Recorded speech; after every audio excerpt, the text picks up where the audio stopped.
Hey Manna Church, today is our final spotlight on wisdom, and we're going to take a look at Proverbs 28:19. One who works his land will have plenty of food, but one who follows empty pursuits will have plenty of poverty. I can't tell you how many times I've attempted spontaneous side hustles or extraneous projects that ended up going nowhere.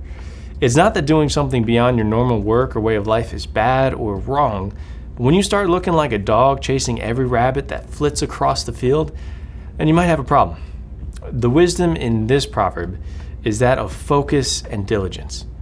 We all have responsibilities that are in our care. There are those things that we have to do on a regular basis to maintain what we have and then to also gain even more. When we give proper attention to those things, we will eat the fruit of our efforts. And when we don't, because we're putting all our time in things that aren't that important, we're also going to eat the fruit of what we do, except it's going to be in a negative sense. This idea of poverty here is essentially a lack of what you could have had, what you were even meant to have. Like everything, we reap what we sow. If you're doing the work that's required for success, you're going to be more likely to find it.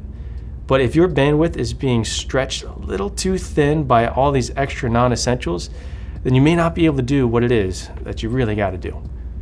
Everything has a cost. When you pursue that which is empty, you are giving up that which could be life-giving. Let me take this one step further. God has called us all to a spiritual land to work. Your responsibility may be to invest in your spouse, your kids, the relationships in your small group, or even to demonstrate Christ at your work. Whatever that looks like for you, I can tell you that you are meant to discover, develop, and deploy those gifts that God has given you, all in the world that He has put around you. There are all kinds of pursuits that we can have that will produce nothing for God's kingdom. But if you work the land that God has given you, you'll be investing in that which produces fruit for eternity. Well, that's it for this week's Morning Manna. I hope this has been helpful to you as we've looked at these Proverbs together. I'll see you next time.